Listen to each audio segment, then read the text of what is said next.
thème aujourd'hui, nous parlons sur les leadership. Nous en parlons sur les leaders. Amen. Amen. Chaque personne a une responsabilité ici, a une tâche dans l'église. Je pense ici. Les gens qui sont venus ce soir, chaque personne a une responsabilité. Vous êtes leader dans cette église aussi. Amen. Nous verrons les différentes sortes de leadership. Nous commençons notre thème, Ésaïe 46, versets 10 à 11.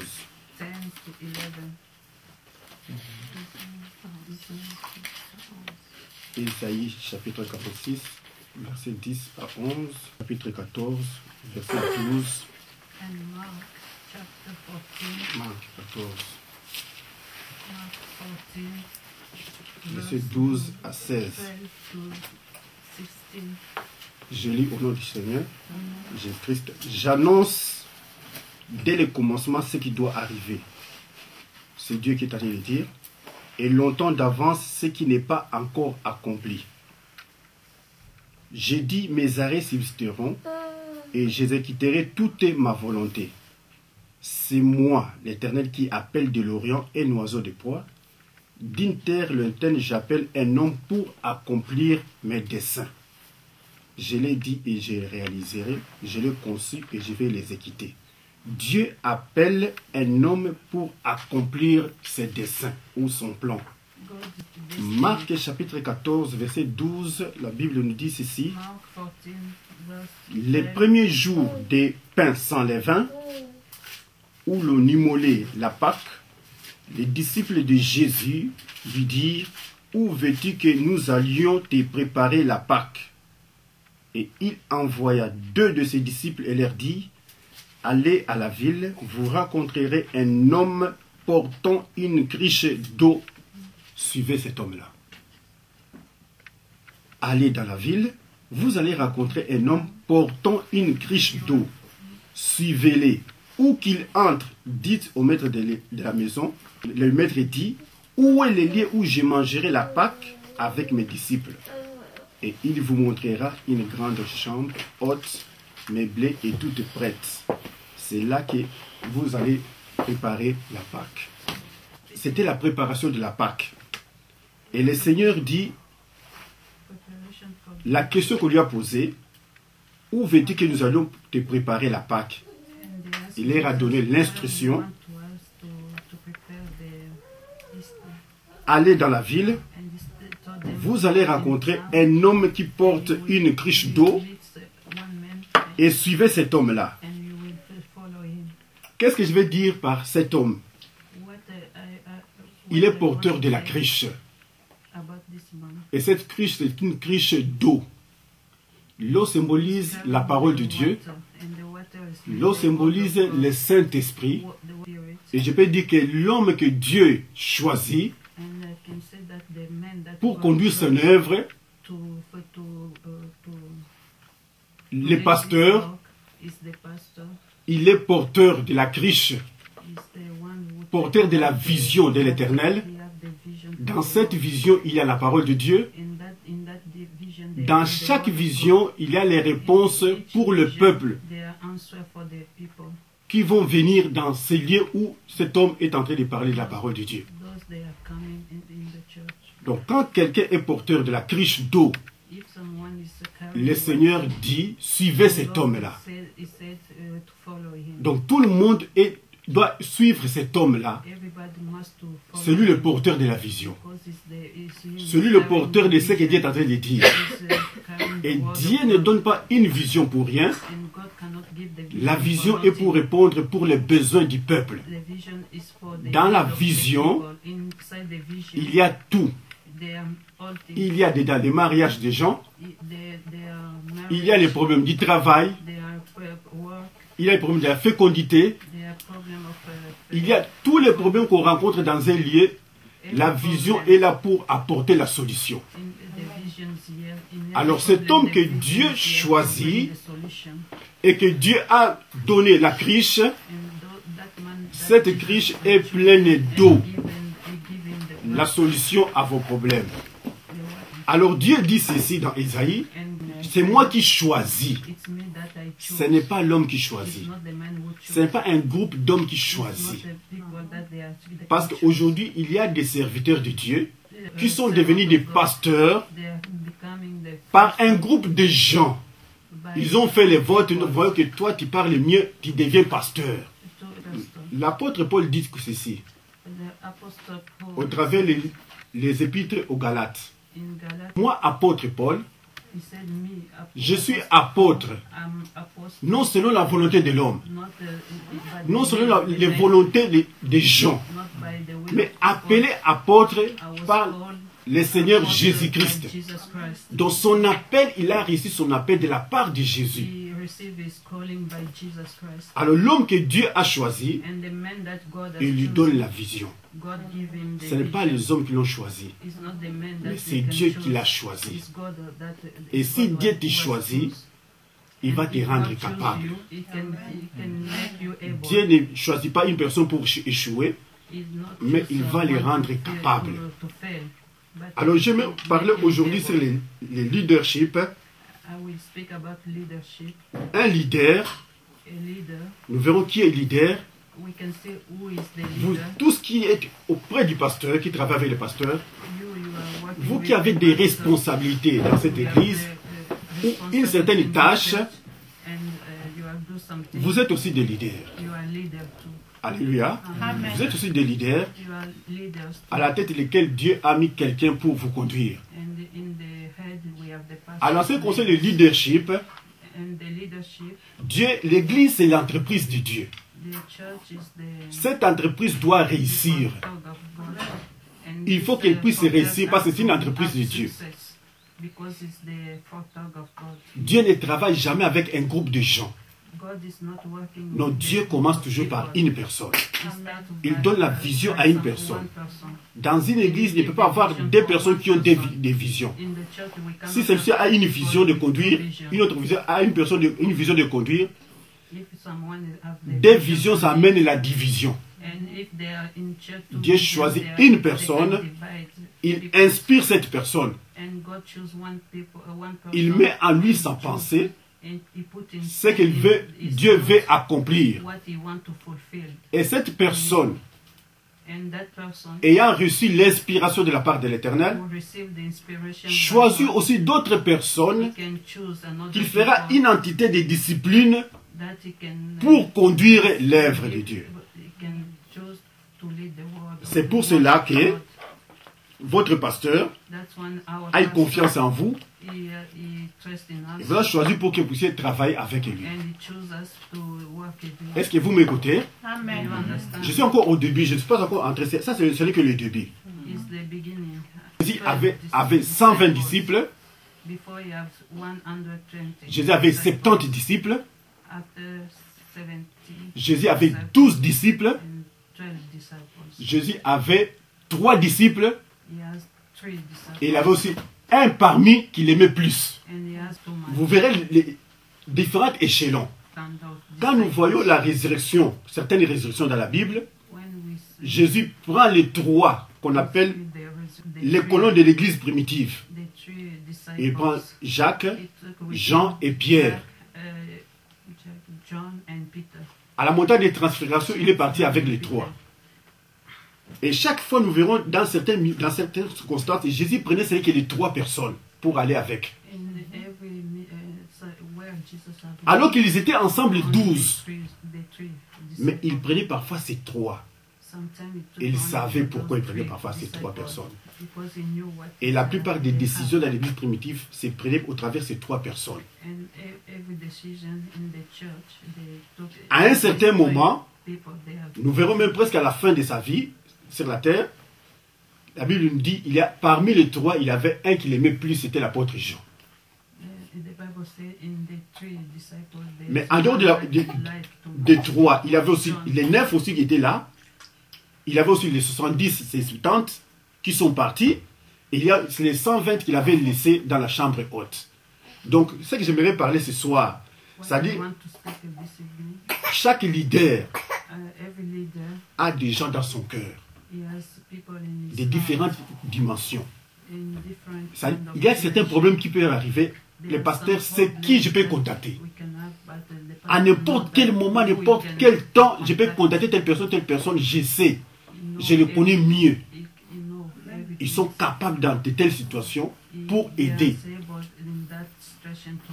Donc vous êtes des gens qui sont plus proches du pasteur, qu'il a eu vraiment confiance en vous, et il veut que vous puissiez travailler avec lui.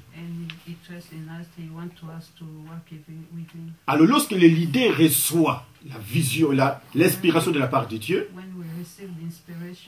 il communique aux différents responsables afin que ces gens puissent aussi l'aider pour que la vision puisse être bien structurée parmi les membres de l'Église.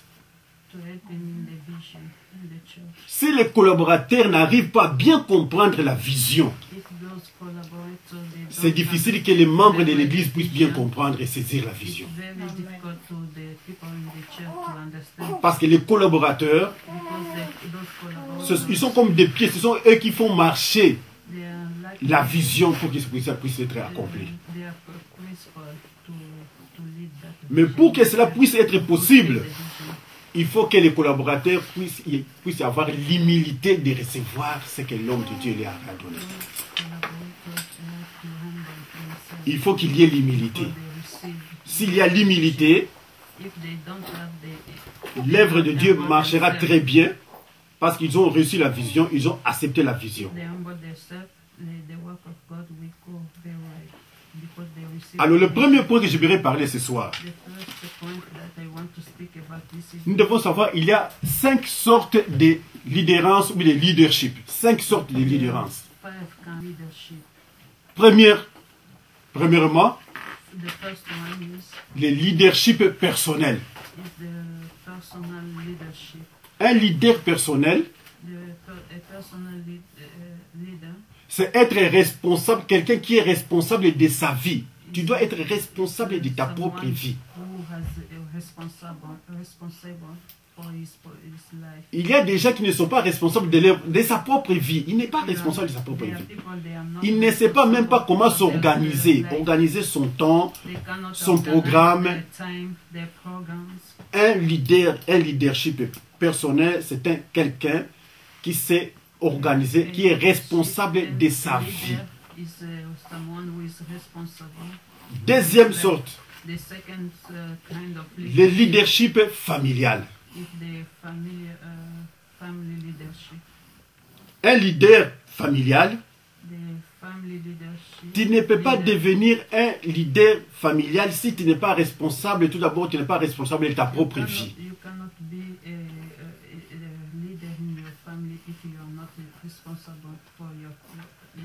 Un leader responsable familial, c'est quelqu'un qui sait organiser son temps, qui sait organiser son programme.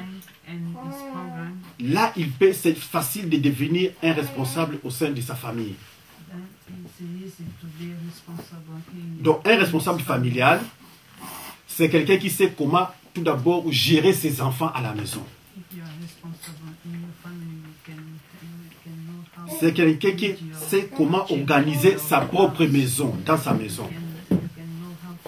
Alors, si tu n'es pas tout d'abord responsable de ta propre vie, ça sera difficile que tu puisses organiser ta maison. Donc, les leaders familiales proviennent de la manière dont quelqu'un sait organiser sa vie, organiser son temps, organiser son programme et comment savoir aussi gérer ses enfants dans la maison. Ça, c'est leadership familial. Troisième leadership, c'est le leadership au sein de la communauté ou de l'église. Tu ne peux pas devenir un responsable au sein de l'église si tout d'abord tu n'es pas responsable de ta propre vie, tu ne sais pas même organiser ta famille, marié mais tu ne sais pas organiser ta famille, là c'est difficile, tu ne sauras pas comment bien être leader au sein de l'église. Parce que la maison reflète l'église, l'organisation de l'église.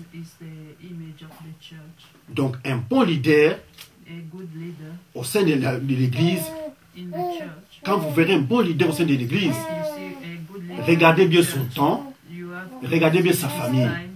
C'est quelqu'un qui sait bien remplir les devoirs à la maison, qui sait organiser son temps.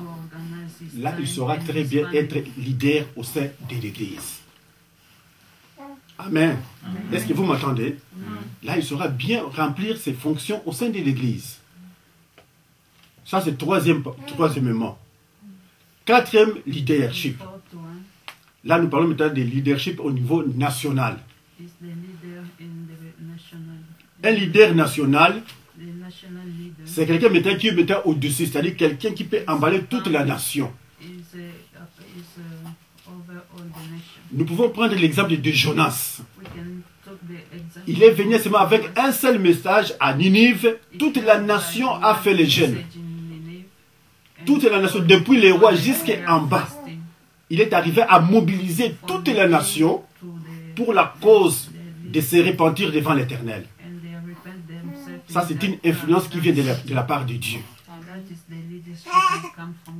Et cinquième leadership, c'est le leadership international. Ce sont des gens qui ont de l'influence au niveau international. Nous pouvons voir ça dans Actes des Apôtres, chapitre 17, verset 6.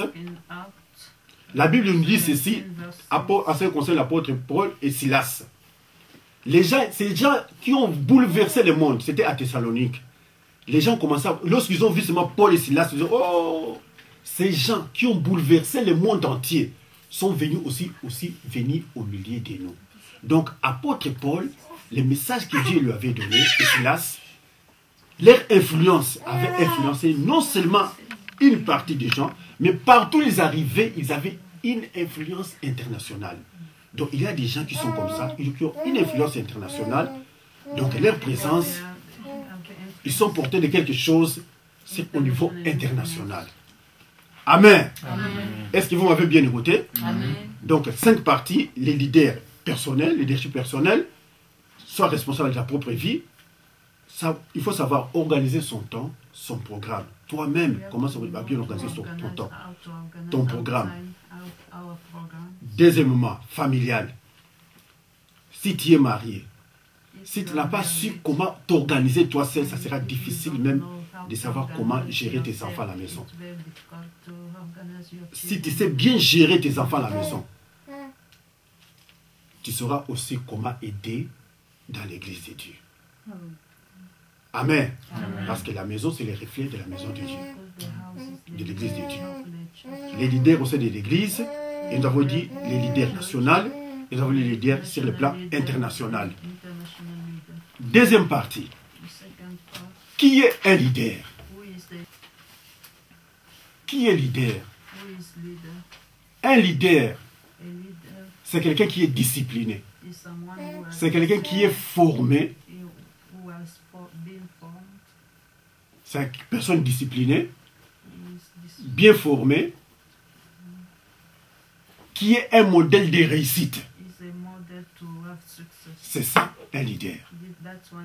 C'est-à-dire, il est formé, il est discipliné, il est un modèle de réussite. Deuxième définition de leader. Un leader, c'est quelqu'un qui a aussi des gens qui sont en train de le suivre, des suivistes. Pourquoi les gens sont en train de le suivre? Ces gens sont là pour qu'ils puissent les former, les discipliner pour une cause quelconque. C'est ça un leader. Un leader, c'est quelqu'un qui paie un prix pour accomplir aussi la volonté de Dieu. Cet homme aussi ou cette femme aussi est appelée aussi à être leader. Il se donne comme sacrifice pour faire la volonté de Dieu. Donc parmi les définitions de leader, c'est ça que nous pouvons parler sur le plan spirituel. Amen. Amen. Est-ce que vous m'entendez? Si je suis pressé, je suis trop vite. Vous avez une question s'il y a des... Et quand je voulais poser une question pour le leader national. Un leader national, c'est quelqu'un qui a une influence au niveau de la nation. Nous avons donné l'exemple de Jonas, avec un message qui est venu pour Ninive, et les rois, depuis les rois jusqu'en bas, il a eu vraiment, les gens, le message a eu un impact. Les rois ont commencé à faire les jeûnes jusqu'en bas, même les animaux, la Bible dit, même les animaux ont fait les jeûnes. Tout le monde a fait les jeûnes. Donc un leader national, il a une influence au sein de sa nation. C'est pourquoi nous, les hommes de Dieu, les femmes de Dieu, nous devons aussi avoir de l'influence au niveau de la nation. Il y a des hommes, quand ils parlent, les gens écoutent. Je peux donner un exemple, par exemple, en Corée. Paul Young-cho, la personne qui a la plus grande église pentecôtiste dans le monde, c'est quelqu'un qui a une grande influence même dans son pays. Parce que même son église arrive à aider même la Philippine, les pays comme les Philippines, il a une influence. Quand il va là-bas, le président lui reçoit à n'importe quel moment parce qu'il a une grande influence. Dans son pays, il a une grande influence. Quand il dit quelque chose, les gens l'écoutent. Alors même le président du pays, c'est l'un des diacres de son pays, de son église. Tu vois, donc il a une grande influence. Nous avons besoin de tels gens. Chez nous, surtout en Afrique. Qui est le serviteur que nous pouvons citer un nom qui a une grande influence, qui dit une chose que le président vient de dire. Où sont-ils? Nous avons besoin de tels gens.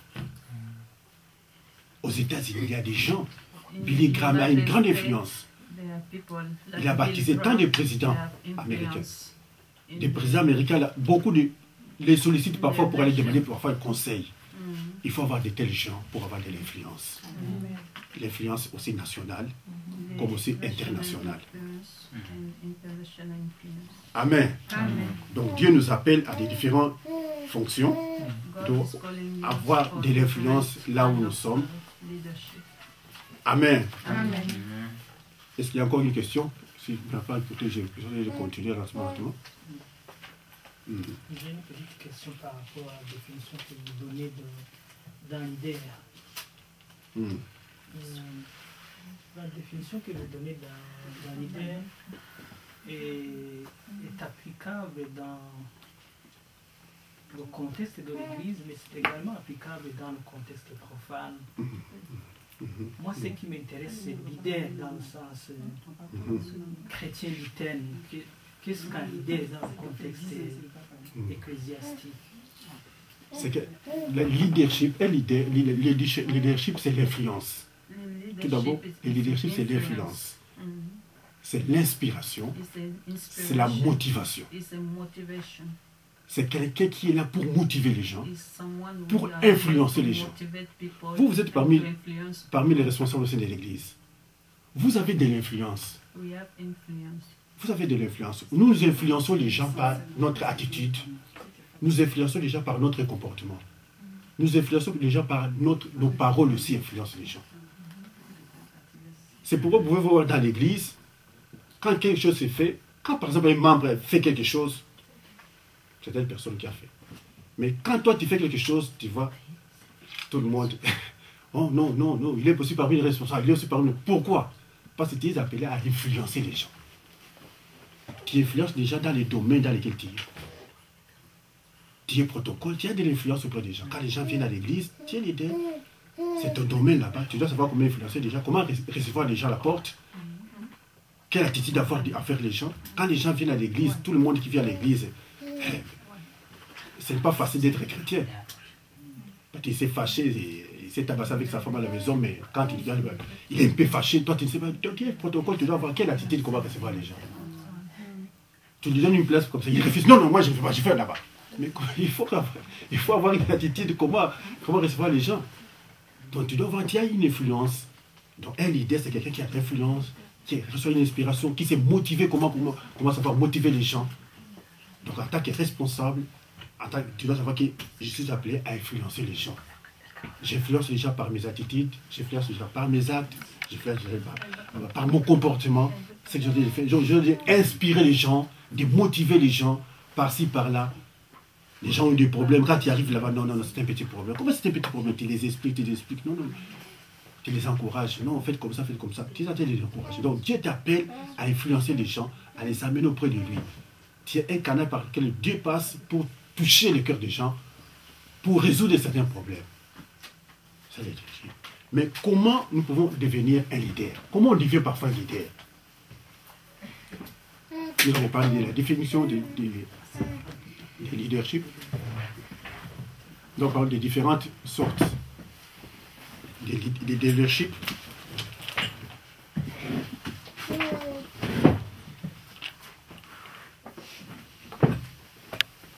Comment on peut devenir un leader? On devient un leader. Premièrement, il y a 10% des gens qui sont devenus des leaders par nature. On devient un leader par nature. Premièrement, on devient leader, c'est par nature. 10% des gens qui sont des leaders, ce sont des gens qui sont devenus par nature. Quand je dis par nature, c'est fait quoi? C'est-à-dire c'est par l'appel. Ils ont reçu soit l'appel ou par la grâce. C'est ce qu'on appelle un leader par nature. Donc on devient leader par nature. C'est-à-dire par l'appel ou par la grâce. Comment je peux savoir si je suis appelé? Il y a plusieurs manières que Dieu appelle. Parfois par la conviction intérieure. Dieu peut t'aider de convaincre. C'est par nature qu'on devient leader. Deuxième, comment on peut devenir aussi leader? On peut devenir aussi par concours de circonstances. 5% des gens sont devenus leaders par concours de circonstances. Comme je l'ai dit là. Concours de circonstances, je donne l'exemple de Néhémie. Néhémie travaille auprès du roi. Il a entendu une mauvaise nouvelle là où il est venu, de son pays. Comme ils étaient en exil, il a pris le temps de jeûner, de prier. Alors lorsqu'il est arrivé au travail, son visage était un peu triste. Le roi lui a donné, pourquoi tu es un peu triste aujourd'hui? Il a dit, comment je peux être content? Regarde un peu l'état de mon pays. Ça ne va pas là-bas. Qu'est-ce que tu fais? Non, je vais, si c'est possible, que vous pouvez me donner des lettres, des recommandations pour que j'aille rebâtir la muraille. Le roi lui dit, oh ça va. Il a fait des lettres, il est parti. Il est parti là-bas, c'était par circonstance. C'est-à-dire, quelqu'un peut arriver dans un milieu, on ne connaît pas les seigneurs. Je donne par exemple dans un conseil d'église. Mais toi, tu as un peu de connaissances là-bas, un peu élevé par rapport à d'autres personnes. Non, comment ça vous faites comme ça? Non, on peut se réunir, on peut commencer à prier. Tu commences à les encadrer, par-ci, par-là, tu enseignes la parole, la parole de Dieu. Donc, toi, tu sais que tu n'as jamais été appelé pour prêcher, pour devenir pasteur, pour devenir quoi que ce soit, mais tu commences à les réunir, tu commences à prier. À un certain moment, bon, Dieu peut faire la grâce, un pasteur peut venir, un serviteur de Dieu peut venir. Comme lui, c'est son travail, tu le laisses. Parce que quand on devient leader par circonstance, c'est un travail que tu fais pour un temps, jusqu'à ce que tu retournes. Parce que Néhémie n'est pas resté là-bas. Ce n'était pas son travail. Il a travaillé, il est rentré. Donc, c'est quelque chose qui te peut devenir leader dans un milieu que les gens ne connaissent rien, mais toi tu arrives, tu as une certaine connaissance, tu les communiques. Quand quelqu'un arrive là qui a plus de connaissances, qui aime, non, j'étais là, le Seigneur peut-être m'a utilisé pour encadrer ces gens. Toi tu es devenu là, je te laisse le temps. Nous prenons encore d'autres exemples, par exemple dans la Bible, nous savons comment est-ce que Philippe est allé prêcher à Samarie. Il a prêché, il a gagné tant d'âmes, les gens sont venus au Seigneur, il a fait tout son travail, mais il a envoyé les messages où à Jérusalem, qu'on appelle Pierre et Jean. Pourquoi? Il sait. Lorsqu'ils sont venus, ils ont prié, le Saint-Esprit est descendu. Donc il a fait son travail. Donc tu peux devenir leader quelque part comme ça, par concours de circonstances. Alors le malheur est que beaucoup de gens sont devenus comme ça. Ils sont restés là-bas, ils sont proclamés, autoproclamés directement. Pasteur, apôtre, directement tu es devenu. Mais quand on voit quelque chose d'apôtre dedans, tu n'as rien d'apôtre, d'apostolat dedans. Amen. Amen. Il n'y a rien d'apostolat dedans. On cherche quelque chose, on ne sait pas comment est-ce qu'il faut. Mais c'est quoi? On ne sait pas comment te localiser. Mais toi, tu n'as pas su que peut-être le Seigneur t'a utilisé seulement pour réunir ces gens-là, pour qu'à un certain temps, quelqu'un puisse venir pour continuer l'œuvre. Donc, on peut devenir leader par concours de circonstances. Donc, troisième, on peut devenir aussi leader au travers les leaders qu'il est devenu par nature. C'est-à-dire, on peut devenir leader en recevant l'enseignement, la formation, au travers les personnes qui ont été appelées. Comme je donne l'exemple, les pasteurs. Quand il vous a pris pour vous former, pour parler de la part de l'Éternel, il est en train de faire de vous, il voit en vous quelque chose de la part de l'Éternel. Comme lui, il a la vision, il est en train de vous former. Tu peux devenir leader par la formation, au travers les 10% des gens qui ont été appelés par nature. Ils te forment, on t'enseigne la parole de Dieu, on te forme et puis on t'entraîne dans l'œuvre. Et tu travailles sous la vision d'un leader qui est le leader responsable, le pasteur responsable. Donc d'autres personnes peuvent devenir leaders au travers des personnes qui ont été appelées par nature. Amen. Est-ce qu'il y a une question? Nous sommes d'avancer lentement. S'il y a une question, pour gagner le temps le plus possible. Donc on peut devenir leader par nature, on devient leader par concours de circonstances, on devient aussi leader au travers de la formation qu'on a reçue, au travers des gens qui ont été appelés par nature, qui nous ont enseignés, qui nous ont formés et qui nous ont entraînés dans cette œuvre. Un leader, qu'il soit responsable ou qu'il soit dans les domaines dans lesquels vous êtes, dans les départements dans lesquels vous êtes, un leader ne doit pas être un dictateur. Tu ne dois jamais, un leader, ce n'est pas être dictateur. Pour ne pas être dictateur, tu dois donner toi-même l'exemple, montrer aux autres personnes les chemins. C'est ça, leader. Quelqu'un qui montre les gens les chemins. Tu es comme quelqu'un, parce qu'il y a une différence entre une équipe et un groupe. Les groupes, les gens sont là, ils donnent des idées. Mais l'église ne marche pas comme ça. Non, ils vont faire comme ça. Non. L'église ne marche pas comme ça. L'église, comme je l'avais dit, Dieu prend une personne, il l'inspire, cette personne maintenant inspire d'autres personnes, ils vont travailler avec lui. Donc, les leaders jouent dans l'équipe. Lorsqu'il joue dans l'équipe, il joue comme capitaine. C'est-à-dire, lui-même, il est dans le terrain, il est en train d'emmener d'autres personnes pour marquer les pieds.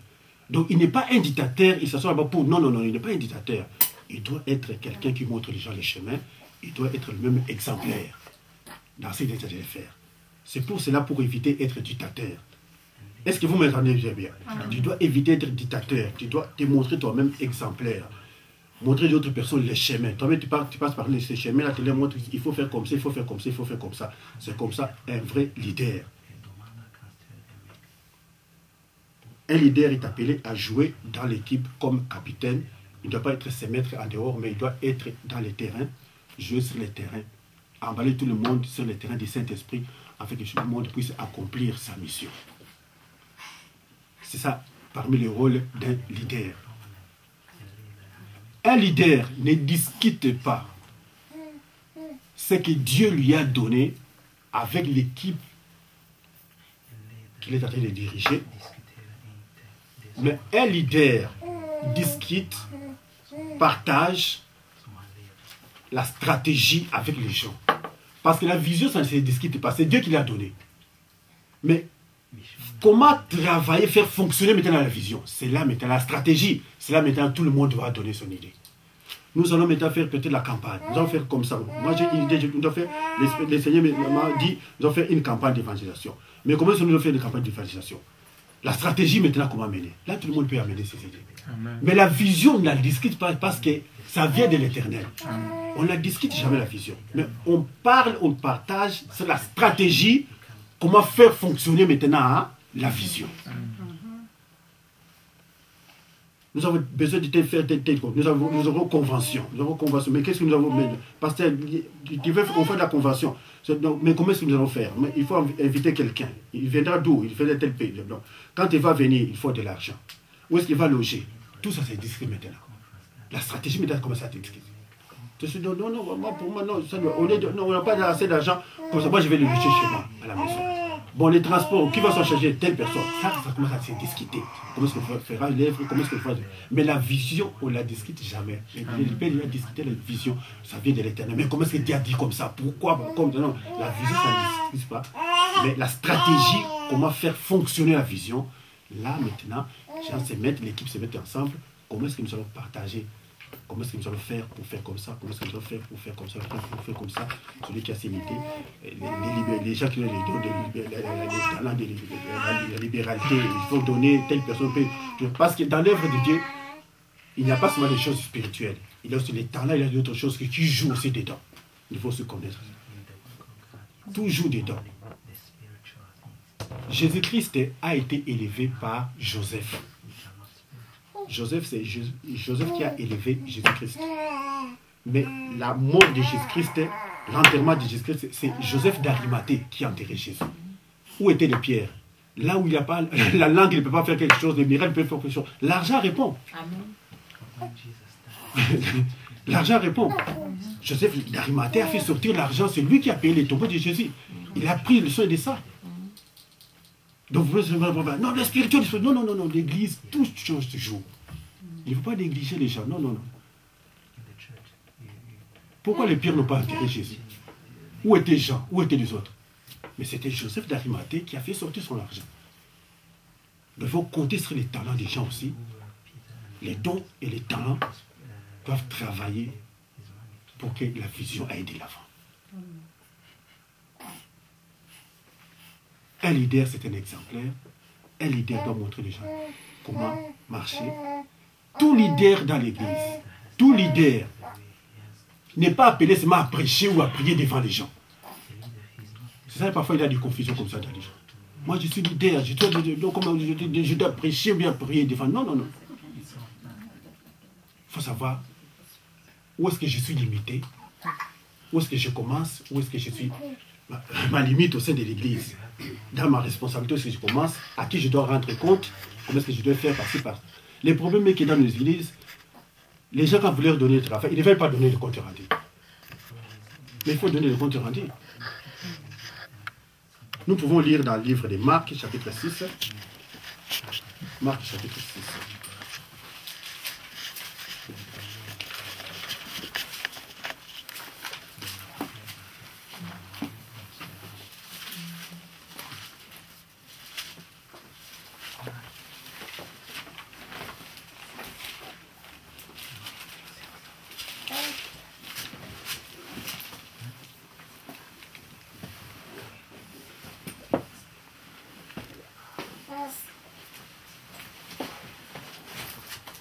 Marc chapitre 6, verset 30 à 31. Si quelqu'un peut lire.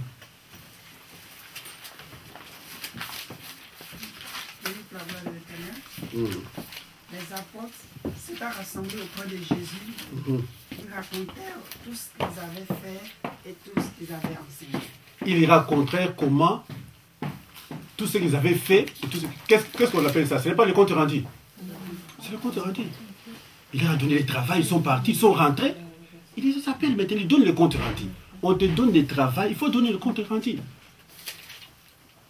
Vous m'avez donné le travail, regarde comme ça, j'ai fait comme ça, j'ai fait comme ça. Tu dois donner le compte rendu. Toi, tu ne veux jamais donner le compte rendu. Non, il ne faut pas le contrôler. Non. Tu dois donner quand même le compte rendu. Mon travail, c'est ça, j'ai fait comme ça, je suis protocole, j'ai fait comme ça. J'ai fait comme ça, on m'a donné tel plan. Non, on m'a donné responsabilité de l'argent. L'argent, depuis le premier jusqu'à telle date, l'entrée comme ça, la sortie comme ça, tu dois donner le compte rendu. Il faut donner le compte rendu. Parmi les disciples venaient donner le compte rendu au Jésus. Nous avons enseigné, nous avons prié pour telle personne, nous avons fait comme ça. Tu es en train de faire le suivi. Tu fais le suivi, tu dois le compte rendu. Toi, tu commences à faire le suivi dans les maisons sans que les pasteurs les sachent. Non. Tu commences à faire les veillées dans l'église sans que les pasteurs les sachent. Non. Tu visites quelqu'un, tu appelles quand même. Non, qu'est-ce qu'il a? Non, j'ai visité quelqu'un, voilà, comment ça? Non, il est bien. Est-ce que tu as prié pour lui? Ah, gloire à Dieu. Comment il s'est senti? Ça, c'est bien. Nous donnons gloire à Dieu. Tout le travail qu'on vous donne, donnez le compte rendu. Un leader peut mourir, mais la vision ne meurt pas. Un leader peut mourir, l'œuvre ne meurt pas. L'œuvre continue. Moïse est mort. Josué a continué la vision pour amener les enfants d'Israël jusqu'à Canaan. Donc tu peux mourir, mais l'œuvre continue. Il ne faut pas que tu meurs et que la vision meure. Non, ça c'est ta vision. Si tu meurs, la vision continue. Les gens qui sont là continuent avec la vision, c'est que Dieu a mis. Amen. Amen. Un leader doit savoir comment déléguer. On doit déléguer. Par exemple, le pasteur, ou bien toi, dans ta responsabilité, tu dois savoir comment tu dois déléguer. Déléguer l'œuvre. Mais pour déléguer ou te donner à quelqu'un de faire quelque chose, avant qu'un leader délègue, il doit avoir la confiance. Mais s'il n'a pas la confiance, alors comment est-ce qu'il va déléguer? Tu peux dire, ah, mais telle personne, ou bien notre chef de département, lui il fait tout, ou bien le pasteur fait tout, fait tout. Peut-être qu'il va faire tout, parce que jusqu'à présent, il ne va pas avoir quelqu'un qui est encore mûr. Quand il n'y a pas quelqu'un qui est encore mûr, il peut faire tout. Mais quand il voit qu'il sent qu'il a la confiance, maintenant il peut déléguer. Tu n'es pas appelé à faire toute la responsabilité. Non, non, non. Non, non, non. Tu dois faire tout pour ôter ses responsabilités. Déléguer ses responsabilités. Quand tu commences à déléguer, surtout le pasteur, quand tu commences à déléguer les responsabilités, il va se sentir mieux. Parce qu'il a maintenant plus le temps pour lui. Il sait que quelqu'un a déjà fait, il a suivi, c'est telle personne a déjà fait comme ça. Il a plus maintenant des temps pour faire le programme, il a plus de temps pour gêner, il a plus de temps plus. Il est maintenant. Mais quand l'église, il a encore trop de bébés spirituels, il a plus de responsabilité encore auprès du pasteur. Nous avons lu ici, la Bible dit, les anneaux sont là pour vêtir les pasteurs. La différence entre les anneaux et les brebis, c'est quoi? Les anneaux, ce sont les bébés spirituels.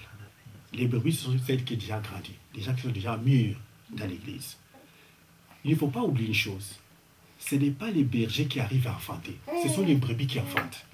Est-ce que vous m'entendez bien? Amen. Ce n'est pas les bergers qui enfantent, mais ce sont les brebis qui enfantent.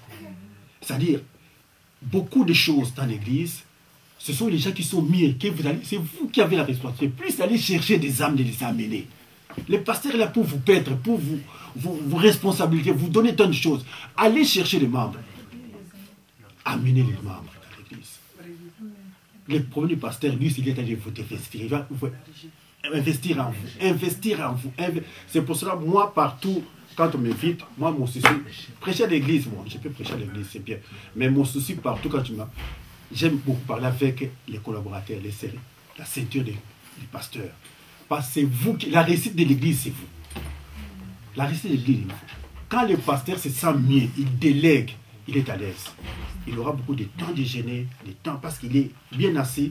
Il s'est dit non, on a fait le travail, on lui a donné le compte rendu. Si ça ne marche pas, non, vous avez prié pour lui. Comment est-ce que ça se dit? Ok, ça ne marche pas, ok, maintenant moi je vais. On fait avec vous. Fait le travail, ok, ça va. Donc, il est maintenant à l'aise parce qu'il a le temps. Donc, il faut savoir que ce n'est pas lui d'enfanter les anneaux, c'est à vous, les brebis, d'enfanter. Est-ce que vous m'entendez très bien? Amen. Donc, ce sont les gens, que les pasteurs tentent de paître, qui deviennent mûrs, qui doivent aller chercher les membres et venir. Nous avons dit, un leader, pasteur, tu parles.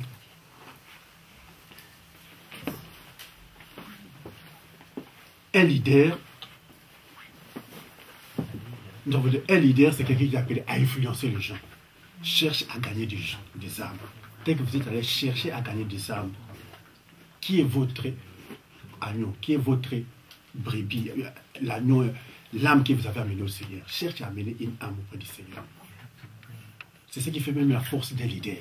Moi, j'ai enfanté telle personne. Cette personne qui est venue à l'église, c'est moi qui l'ai amenée. C'est moi qui l'ai amenée. C'est moi qui l'ai amenée. Quand vous vous occupez trop des âmes, amener les âmes dans l'église, le pasteur, lui, mettait là trop de temps de lire la parole de Dieu.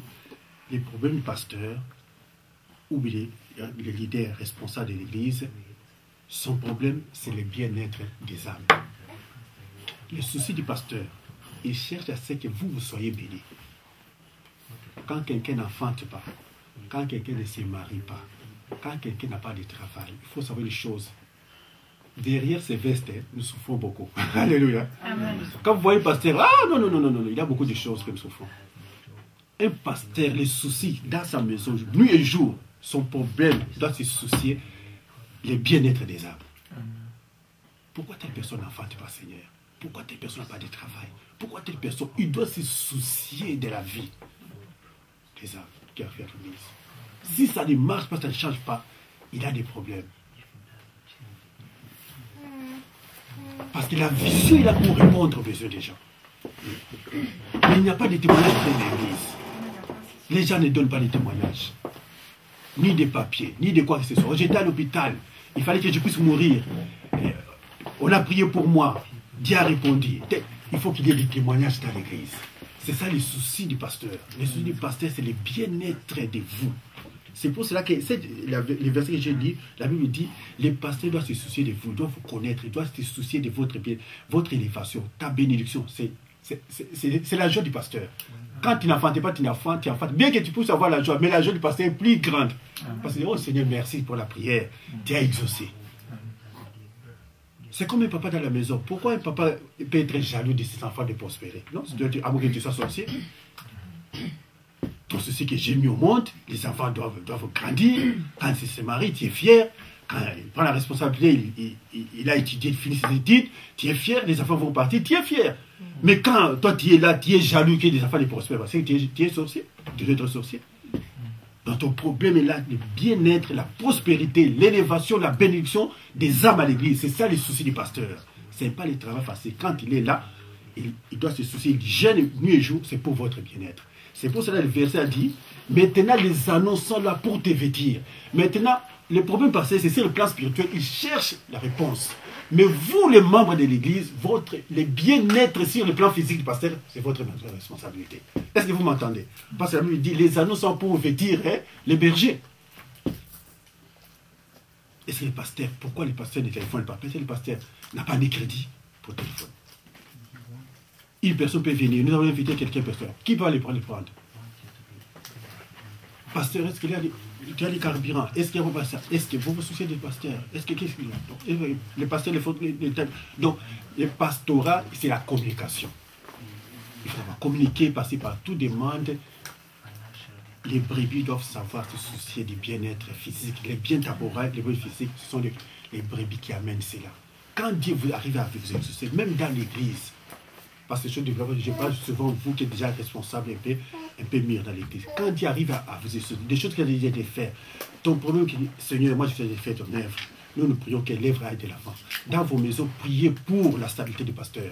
Priez parce que c'est lui qui est le cible, le premier cible de l'église. Les diables ciblent les pasteurs. La Bible dit, quand on attrape, on prend les bergers, les brebis vont s'enfuir. Il suffit qu'il soit pris en captivité parce que c'est lui qui est la source des bénédictions, des âmes. Satan fera tout pour attaquer les pasteurs. Et quand il attaque, il sait que si j'ai déjà dit les pasteurs, c'est facile d'attraper les brebis. Donc avant de vous attaquer, les attaques qui sont là-bas, qu'on vous attaque nuit et jour, c'est le pasteur qui est là, qui est en train de prier nuit et jour. Vous savez la prière de Pierre. Jésus dit comme ça, en tant que pasteur, il dit, Pierre, Satan t'a demandé pour t'écrire comme le format, mais moi, j'ai prié pour toi. Donc tu dois savoir qu'il y a des attaques qui proviennent par-ci, par-là. Le pasteur est là pour prier pour tes attaques. Il prie nuit et jour pour ton évolution, il prie pour nous. Toutes tes attaques, tes combats sont ce sont les combats des pasteurs. C'est pourquoi il faut toujours prier pour les pasteurs, par-ci, par-là. Soutenir les pasteurs par la prière, soutenir par tout ce qui peut être comme obstacle dans l'église. Soutenez les pasteurs. Quand il est bien, l'œuvre de Dieu marche très bien. Amen. Amen. 10 principes interchangeables dans les ministères. Du ministère ou dans les ministères. 10 principes interchangeables du ministère. Premier principe, qui ne peuvent jamais être changés du ministère. Inchangeable. Premier principe, les fondements du ministère. Ce qu'on appelle fondement du ministère. Qui est le fondement du ministère? Les fondements du ministère. Quand on parle du ministère, on voit les services, en quelque sorte. Le ministère, c'est les services. Toi, tu as un ministère, tu as un service, tu vas faire dans l'église, par-ci, par-là, tu as un service, peut-être tu as appelé le protocole, tu as appelé certains services aussi. Le fondement du ministère, c'est quoi? C'est ta personnalité. La personnalité, ta personnalité, c'est ça les fondements de ton ministère. Ta personnalité. La personnalité de quelqu'un. le caractère de quelqu'un.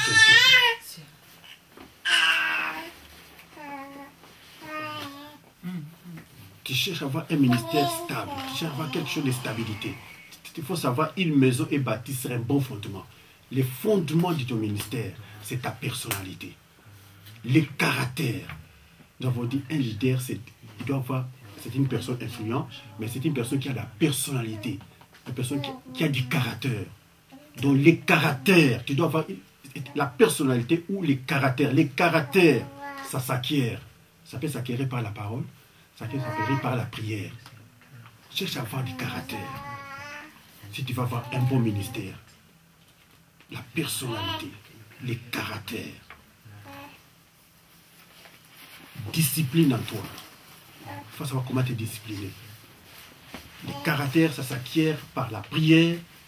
Les caractères, ça s'acquiert par la parole. Quand tu as dit la parole comme ça, tu vas acquérir certains caractères. Les fruits de l'esprit arrivent au travers de la parole de Dieu, au travers de la communion avec le Seigneur.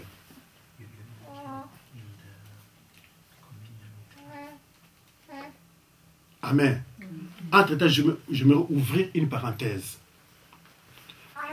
Le ministère est là, c'est pour accomplir la mission de Jésus. Donc le ministère, c'est pour la continuité de la mission de Jésus sur la terre. Mais les fruits de l'esprit,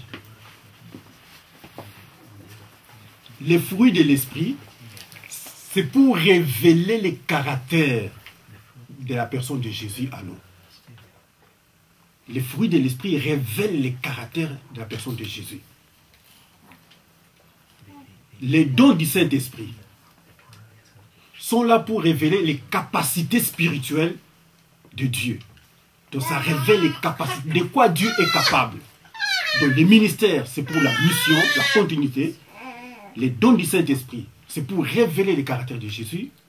Les dons du Saint-Esprit sont là pour révéler les capacités de Dieu. Que Dieu est vivant, Dieu répond, que Dieu est en train de guérir. C'est ça la différence.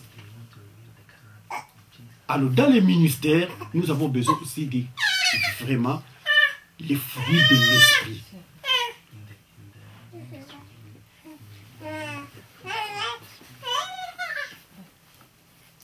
Je vais dire une chose, certaines personnes peuvent l'accepter, d'autres ne peuvent pas l'accepter. Quand Dieu donne un don, le don du Saint-Esprit, quand Dieu donne un don, Dieu ne reprend jamais le don. Non. Dieu ne donne jamais. Si nous lisons dans Romains chapitre 11, ça c'est là, entre parenthèses, c'est pas vraiment dans notre... Je ne vais pas faire sortir à ce qui concerne les caractères. Romains 11, versets 25 à 27.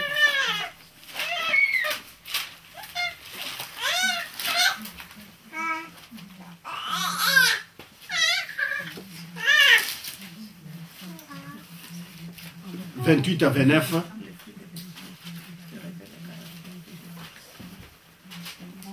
Nous sommes encore sur les fondements du ministère. Si j'ai pris entre parenthèses pour parler plus, pour avoir les caractères. Nous voulons vraiment, la personnalité, c'est les caractères. Il faut avoir du caractère, il faut avoir de la discipline en toi. Être discipliné toi-même. Le leadership, c'est l'influence, c'est la personnalité. Il faut avoir des personnalités. Il faut être comme ça, par-ci, par-là. Non. On voit quand même la personnalité qui te reflète quand même. Au travers de ce que j'ai fait. Qui peut lire 28 à 29, s'il vous plaît? Je lis pour la gloire de Dieu. Amen. En ce qui concerne l'évangile, ils sont ennemis à cause de vous. Ça, c'est l'Israël, les Juifs. Mais en ce qui concerne l'élection, ils sont aimés à cause de leur Père. Ok, écoutez maintenant le verset 29. Car Dieu ne se répond pas de ses dons et de son appel. Amen. Quand Dieu donne un don, il n'arrive pas jamais à les retirer. Ah, cet homme était puissant, maintenant il n'est plus... Non, ce sont les péchés qui ont été étouffés. Mais les dons, Dieu ne répand jamais les dons. Mais les fruits de l'esprit maintenant dépendent de ta relation avec Jésus. Au fur et à mesure que tu te donnes, ces fruits grandissent et on voit en toi quand même, il a quand même la splendeur de l'évangile. Mais quand tu arrives à régresser sur le plan spirituel, les fruits de l'esprit, ça disparaissent. Est-ce que vous m'entendez très bien? Les fruits de l'esprit dépendent de notre relation, attachement à la parole, à la prière et à la sanctification. Mais quand tu commences à te relâcher, les fruits disparaissent. Tu vois la paix, cette personne n'a plus la paix, la joie, les choses qui reflétaient à lui, il n'y en a plus, on ne voit plus. Non, vraiment cet homme, il était chrétien, il était zélé. Non, c'est parce qu'il y a un relâchement, le péché, il a tout relâché, il n'est plus vraiment plus en communion avec le Seigneur comme il était auparavant. Les fruits de l'esprit peuvent disparaître, mais les dons ne disparaissent pas. Ok. On ne parvient pas à saisir la différence entre les dons. Les fruits de l'esprit et les dons du Saint-Esprit. Les dons du Saint-Esprit, quand le Saint-Esprit vient dans la vie de quelqu'un, nous avons trois choses dans la vie chrétienne. Nous parlons du ministère. Les ministères, quand on parle du ministère, la mission que nous avons, c'est d'aller gagner des âmes et d'amener. Jésus est venu sur la terre pour faire une œuvre. Il est parti, il a laissé la mission. Cette mission, nous sommes en fait de la continuité. De chercher de gagner les âmes, de les préparer pour aller au ciel. Donc, les ministères sont là pour continuer la mission de Jésus-Christ.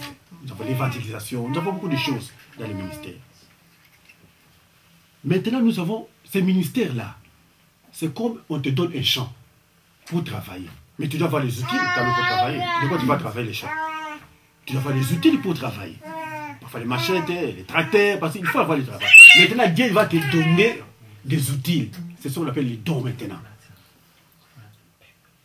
Les miracles, guérison, la foi, les 9 dons là, Dieu peut te donner, il donne des choses par-ci par-là pour te faciliter la tâche. Selon le ministère qu'il t'a donné. Parce que quand Dieu te donne un ministère, il va te donner les outils capables de répondre à l'appel qu'il t'a donné. Tu comprends maintenant? Il va te donner. C'est évangéliste, non. L'évangile, c'est là pour faire éclater la gloire de Dieu. Il doit chercher à gagner les âmes pour venir. Mais pour que ces gens viennent, il faut qu'ils voient quelque chose de différent. Il donne les miracles, il donne les guérisons, il donne... Ah non, cet homme-là, non, non. Décès. C'est selon l'appel qu'il lui a donné. Et ce terrain-là demande quelque chose de miracle. C'est pourquoi Moïse a dit, le Seigneur, tu m'envoies. Mais comment est-ce qu'ils sauront que c'est toi qui m'as envoyé? Il a dit, mais, tiens pour main, j'ai tiré les bâtons. Mais ça partait, il a mis sur la terre. Tu as la fille, c'est défini un serpent. Prends ça, prends ça. Mais regarde ta main, mets sur le ventre, fais ce qu'il faut les lèvres. Tu vois pas. Les fruits, c'est pour nous faciliter des relations. Que ce soit au travail, partout où nous sommes, c'est pour nous faciliter des relations. L'amour, la paix, la joie. Donc Dieu te donne maintenant ça. Est-ce que vous comprenez maintenant la différence?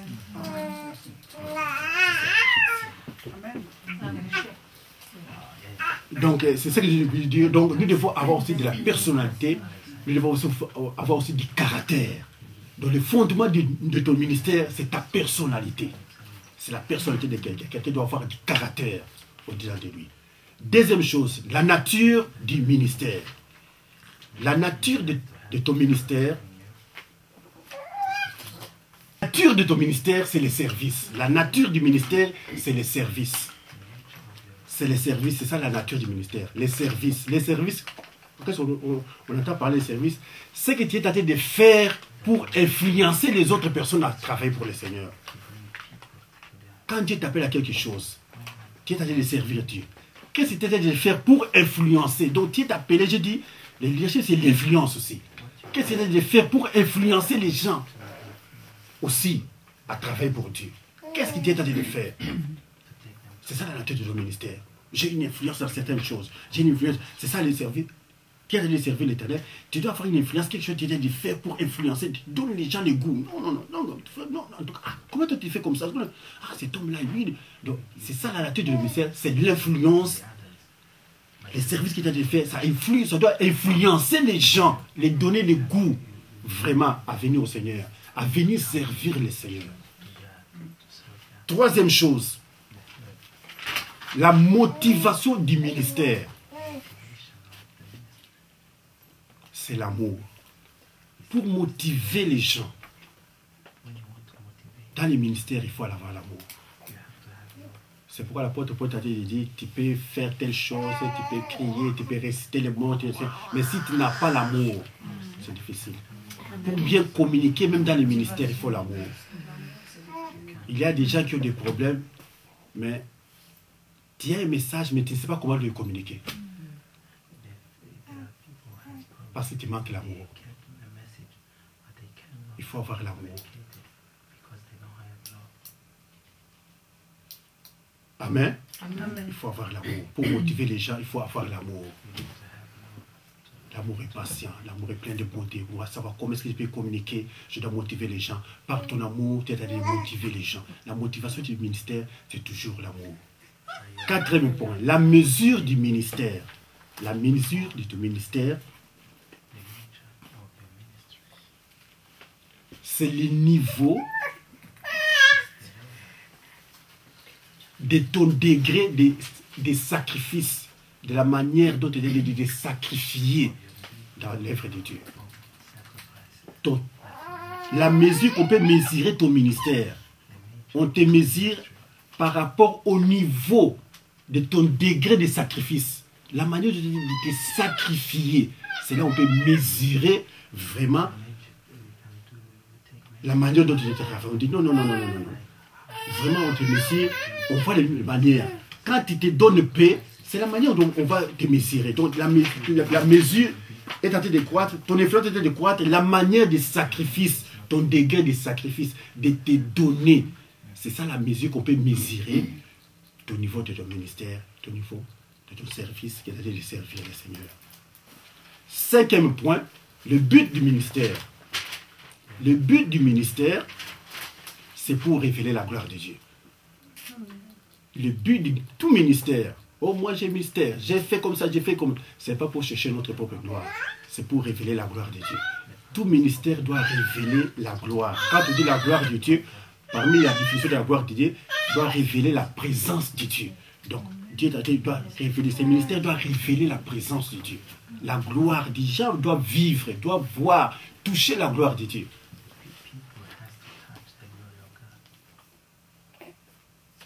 Amen.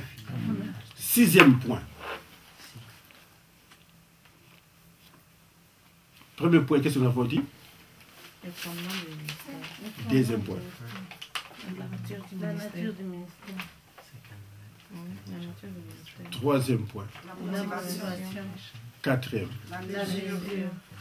Cinquième. Le but. Sixième maintenant. Les outils du ministère.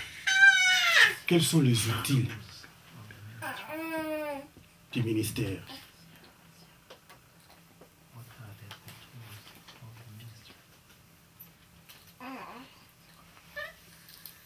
Les outils du ministère, c'est la prière et la parole.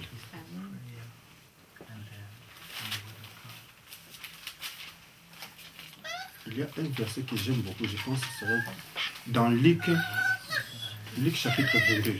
Nous pouvons lire.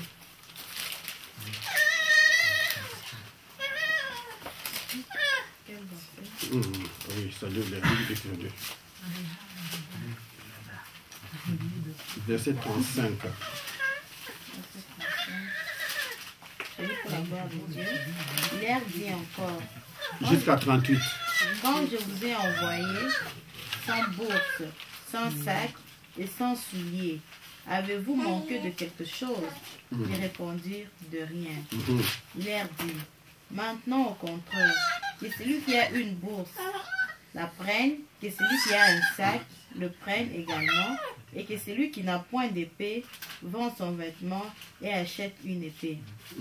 Car, je vous l'ai dit, il faut que cette parole qui est écrite s'accomplisse en moi. Il a été mis au nombre de malfaiteurs, et ce qui me concerne est sur le point d'arriver. Ils dirent, Seigneur, voici 2 épées. Il leur dit, cela suffit. Amen. Il leur dit, voici 2 épées. 2 épées, Jésus dit, cela suffit. C'est la parole et la prière. Les outils du ministère, si tu veux utiliser ton ministère, qui peuvent t'aider dans ton ministère, la parole et la prière. La parole ne peut pas marcher sans la prière. Et la prière ne peut pas marcher sans la parole. La parole nous révèle la volonté de Dieu. La prière nous révèle et nous donne la puissance pour que cette parole puisse être puissante. De la prière ça nous donne la puissance, ça nous donne l'onction, ça nous donne beaucoup de choses. Quand tu pries sans la parole, sans connaître la parole de Dieu, tu vas prier à l'aveugle. Parce que tu ne connais pas la volonté de Dieu. Tu dois connaître la volonté de Dieu, maintenant prier. Donc ce sont les deux outils du ministère. 7e point, l'autorité du ministère. Où réside l'autorité? Qu'est-ce que signifie l'autorité? L'autorité, c'est la capacité ou le droit d'exercer un pouvoir. C'est la capacité ou le droit d'exercer un pouvoir. L'autorité du ministère, c'est ça. C'est la capacité d'exercer un pouvoir.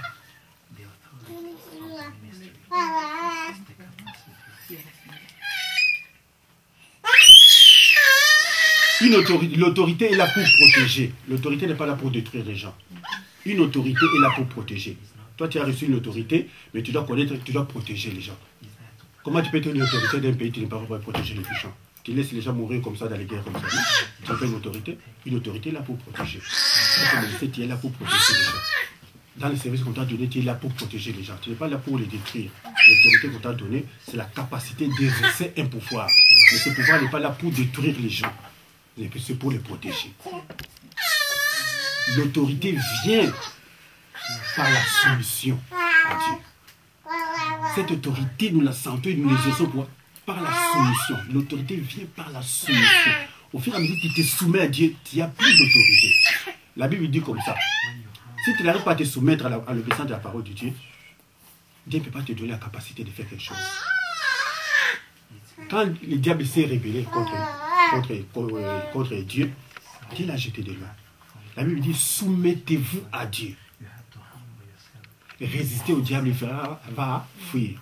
On te demande d'abord de te soumettre. La soumission, et Dieu te donne maintenant la puissance de résister. Quand tu résistes, tu vas chasser. Mais quand tu ne te soumets pas à Dieu, tu vas chasser le Satan. Mais ça sera le contraire. Vous connaissez la parole de Dieu, les fils de Séva.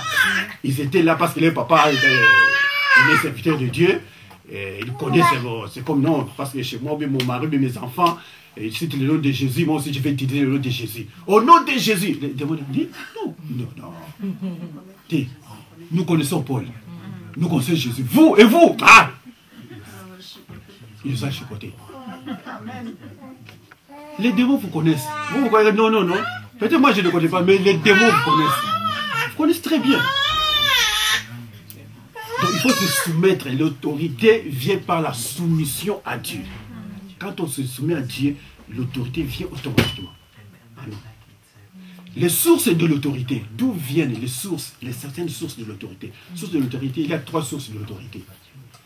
Il y a l'autorité qui vient de l'homme. Les hommes eux-mêmes se sont proclamés, autoproclamés. Il y a parfois l'autorité qui vient du diable. Il y a l'autorité qui vient de Dieu. L'autorité qui vient de Dieu, c'est qu'elle qui surpasse toutes choses, toutes ces autorités-là. Amen. Ça, c'est quel 4e point? 7e point. 8e point. Nous avons quoi? 7e point, nous avons 6e point, nous avons qui? 7e.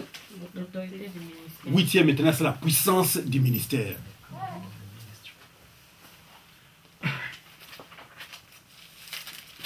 Acte 1, verset 8.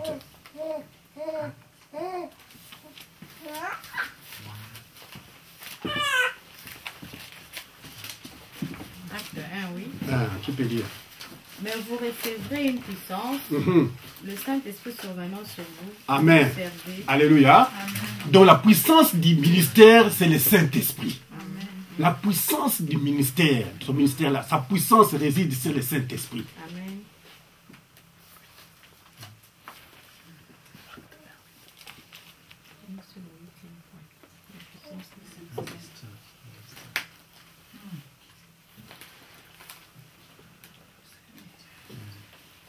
La puissance du ministère.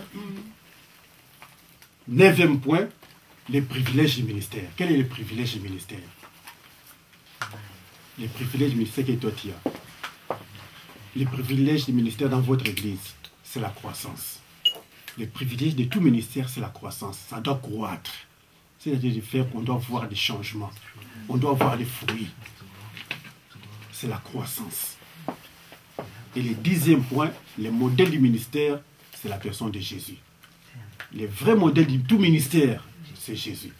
Il faut voir la manière dont il était développé ce ministère. Amen. Amen. Je pense que... Prenons par exemple l'exemple de Jean-Baptiste. C'est Jean-Baptiste qui a présenté Jésus. Personne ne connaissait Jésus. Personne ne connaissait Jésus. Il était parmi les gens que personne ne connaissait. Mais c'est Jean-Baptiste qui a présenté. Voici l'agneau. Vous êtes en train d'entendre l'agneau, l'agneau, l'agneau. Non, non, non, non. Le véritable agneau, c'est lui. Voici l'agneau de Dieu qui ôte les péchés du monde. Mais les disciples qui étaient à côté de lui, non, suivez-les. C'est lui l'agneau. Il a présenté.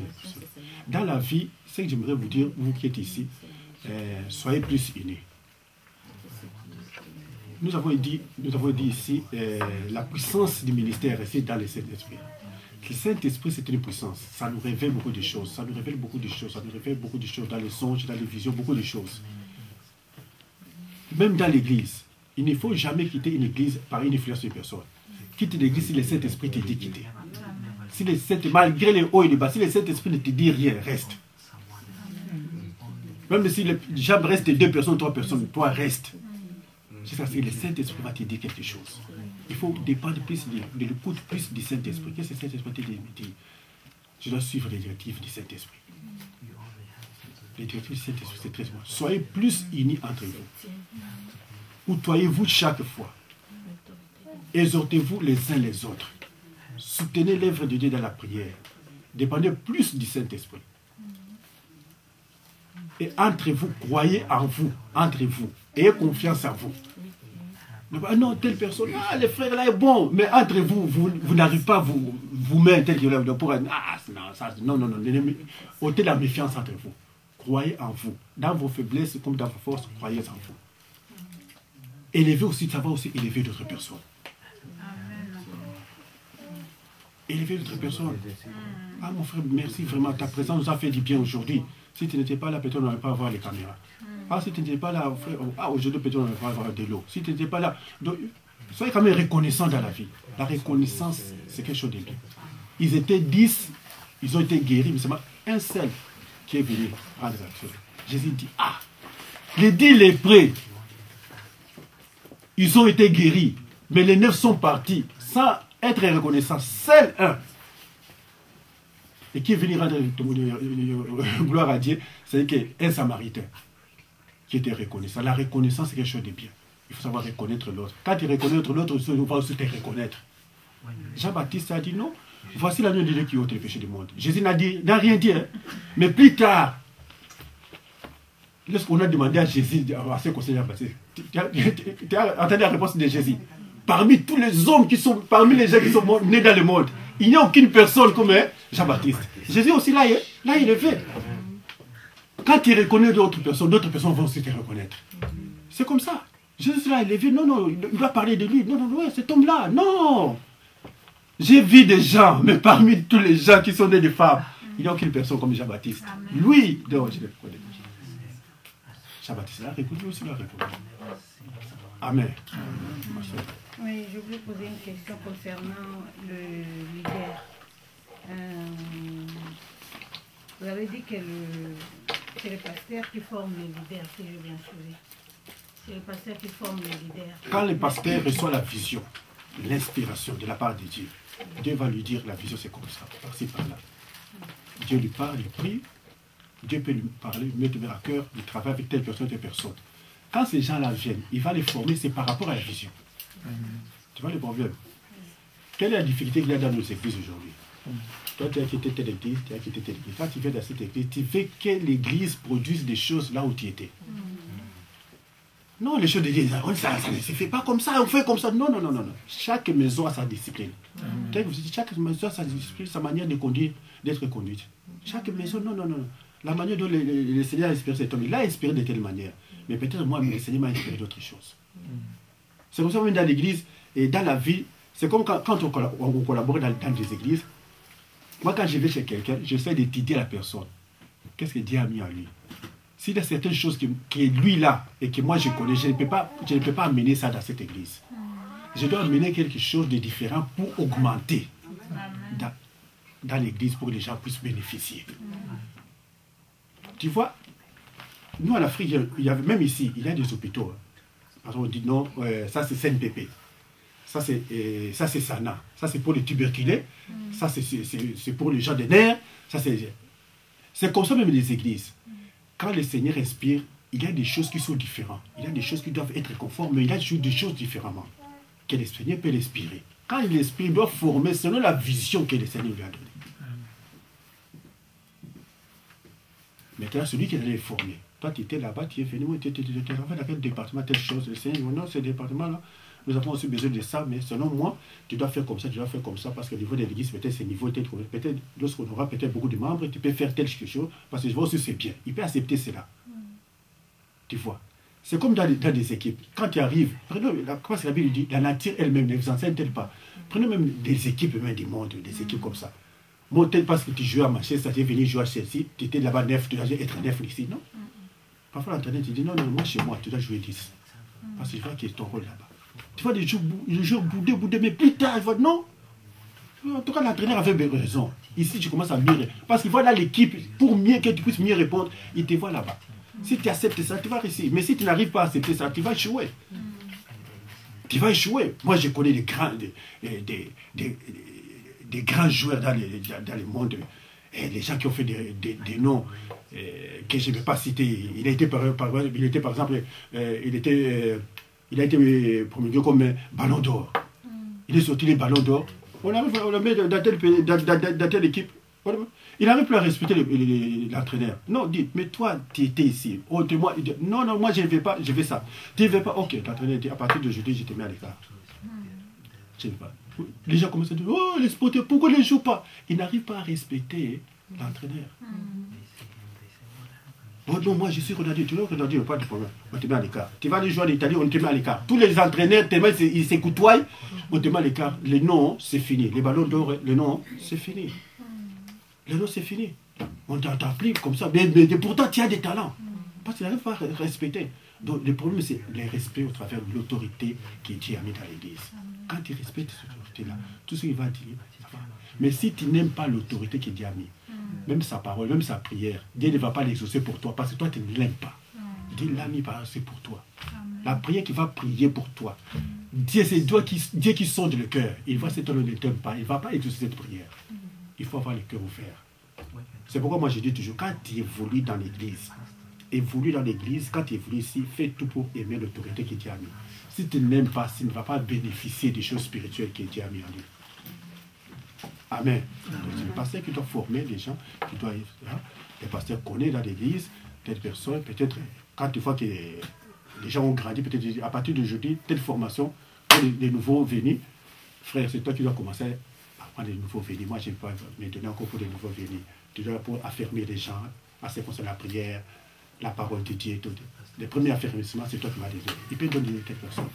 S'il ne veut pas, comme il est pasteur, une fois que les gens le posent en nous, il a la possibilité de dire non, pour le moment, je donne pour nous, j'ai fait les séminaires, mais j'appelle tel pasteur, de personnes, nous avons besoin de tel enseignement, il peut donner quelque chose. Parce qu'il y a des enseignements que nous, les pasteurs, nous pouvons. On est capable de les faire. On ne les fait pas parce que nous connaissons le membre. Quand il les donne là, c'est pour l'avantage du pasteur. Tu vois, c'est pour l'avantage. Surtout les problèmes de dîmes. Ah, parce que c'est son argent. Non, ce n'est pas son argent. Mais toi, tu ne sais pas son argent. Quand tu poses le ah, pasteur, parce que c'est que son argent, on va de la dîme, tu vois. Mais ce n'est pas son argent. Dieu lui-même dit, quand tu donnes la dîme, je te protège contre les puissants des ténèbres. Je suis là pour te protéger. Et Dieu sait pourquoi. L'importance de la dîme, l'importance des offrandes, les différentes offrandes qu'on donne à l'église. Ça sert comme ça, tel sert comme ça. Oh non, moi je dois donner la dîme parce que la dîme, moi, je ne travaille pas comment je donne la dîme. Non, la dîme, qu'est-ce que c'est la dîme? La dîme, c'est des revenus. C'est ça la définition de l'église. La dîme, c'est des revenus. Tout ce que tu reçois, c'est des revenus. Tu peux ôter. On te donne 10 couronnes. Tu enlèves une couronne, tu donnes. Les revenus, c'est ça la dîme.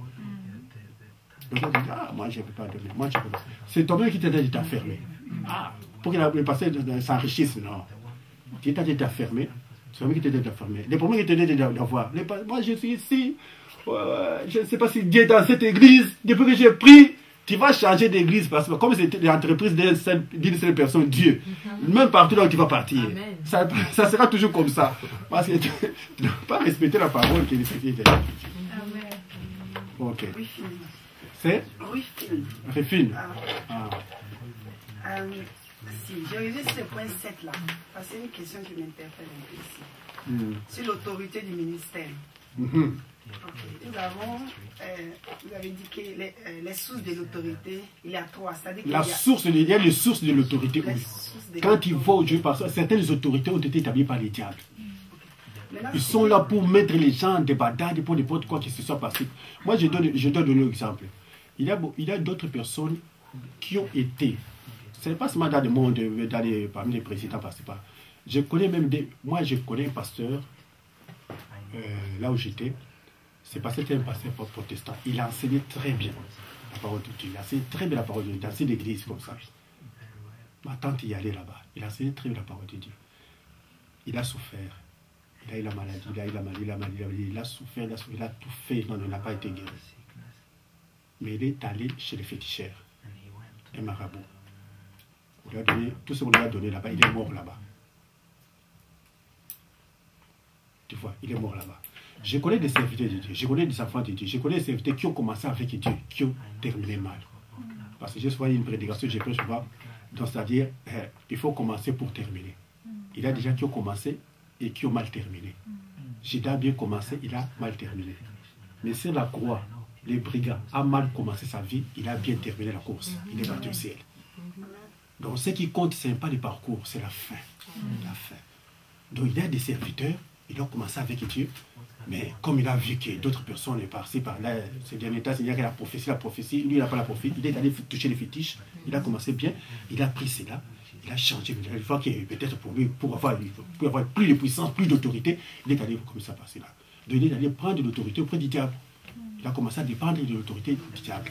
Donc il y a des gens d'autorité qui ont été établis par lui. Aujourd'hui, il y a des présidents qui commencent, non, moi je vais donner le mandat, parmi ceux qui ont donné, je vais accepter des homosexuels, je vais accepter.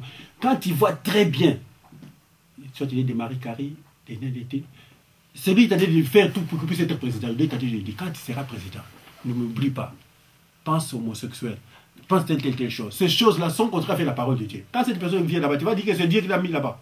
Non, c'est le diable. C'est le diable. Donc il y a certaines personnes qui ont été mises par les diables. Les véritables autorités, c'est vraiment la véritable autorité, ça vient de Dieu. Quand il dépend d'une autorité qui vient de Dieu, il fera tout pour plaire à Dieu jusqu'à la fin. Il fera tout pour plaire à Dieu jusqu'à la fin. Il ne va pas dépendre des circonstances, des choses comme ça passe. Donc, il y a différentes sources d'autorité, c'est comme différentes sources d'appel. Il y a des gens qui se sont appelés eux-mêmes, autoproclamés eux-mêmes serviteurs. Il y a des gens qui ont été faits par des hommes, parce que toi tu connais la parole de Dieu. Mais moi je connais des gens où on a fait des votes, il est devenu pasteur. Non. Il est devenu pasteur, comme ça. Peut-être sa question n'était pas arrivée à la fin. Non, il a répondu à ma question. Elle a compris. Elle a compris qu'il y a certaines autorités que le diable est allé les mettre. Il fera tout par-ci, par-là, quand il arrive là-bas, tout faire. Comment est-ce que vous saurez ça? Par sa ligne de conduite, des choses ont été détonnées par-ci, par-là. Ah, mais ça, ce n'est pas de Dieu. Non, moi, le Seigneur m'a parlé. Mais quand nous voyons la parole de Dieu, c'est différent. Quand nous voyons la parole de Dieu, c'est différent. Mais comment? Non. Ça, ce n'est pas des choses de Dieu. C'est une autorité qui a été établie. Il a pris seulement les vernis du nom de Jésus, mais il travaille au travers des puissances sataniques. Donc, elles sont presque à la fin. Avant que nous puissions remettre. Est-ce qu'il y a encore une question? Alléluia, Amen. Alléluia, Amen.